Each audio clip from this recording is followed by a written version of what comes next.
لێرەکانی هەفتەی سێمی خولی پلە دووی کوردستان و لە کۆمەڵەی سێم لەسەر یاریگای دووەمی فرانسۆ هەریری جیهان میوانداری چوار قوڕنە و هاندەرە بێشومارەکەی کرد.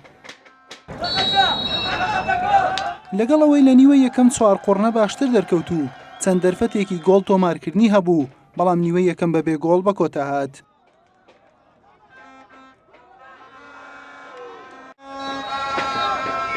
لە نیوەی دووەم دوای ئاڵوگۆڕکردنی چەند هێرشێک لە نێوان هەردوویانە هەرزوو پشت دەرئەمین کاپتنی چوار قوڕنە بە کارتی سوورکرایە دەرەوە، بەڵام کاریگەری لەسەر ئامانجی تیپەکەی نەبوو. لە خولەکی 66 کاروان باپیر بربەستی یەکسانی شکاند و گۆڵ یەکەمی بۆ چوار قوڕنە تۆمار کرد. خۆشیەکانی هاندەرانی چوار قوڕنە تەنها 6 خولەکی خایاند، کاتێک ناوبژوان لێدانێکی سزای بۆ جیهان ئەژمار کرد و بارزان عەلی لە ڕێگایەوە ئەنجامەکەی یەکسان کردەوە. چوار قوڕنە بە دوای گۆڵی سەرکەوتندا دەگەڕا. لە خولەکی 90 کاروان باپیر گۆڵی دووەمی خۆی و چوار قوڕنەی تۆمار کرد و چوار قوڕنە بە یەکەم سەرکەوتن ئاشنا بوو.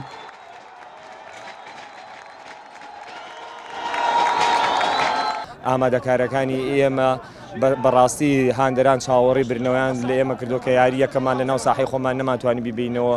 ئەم سێ خاڵە زۆر گرنگ بوو کە لەم ساحەیە بۆ قەرەبووی و دڵخۆشکردنی هاندەرانمان بەتایبەت بۆ جەماهیرەکەمان کە لێرە توانیمان سێ خاڵی یاری بەدەست بێنی پێشکەشی بکەین.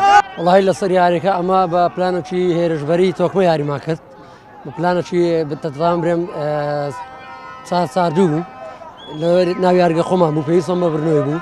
ئەگەر ئەمڕۆ بمان بردباوە ئێمە لە یاری کۆتایی یاری چارەم ئەمە بە بەرامبەربوون و برنەوە بەسەر دەکەتین، بەڵام ئەوان کە گۆڵە چاکرد ئەوان یاریزانی شۆن دەرکرا ئەمە نەماتانی هەوڵانە بقۆزینەوە کە نەماتان هەوڵە بقۆزینەوە یەک دوو یاریزانیش فەردی یاریان کرد ئیدی بازەکەماندا. بەمەنجامە لە کۆمەڵەی سێمێڵ بە 7 خاڵ پێشەنجی قایمتر کرد و چوار قوڕنەش بووە خاوەنی چوار خاڵ و لە خانەی دووەمە جیهانیش بە 3 خاڵ لە خانەی سێمە. حوسێن محەممەد، کەناڵی ئاسمانی پەیام، هەولێر.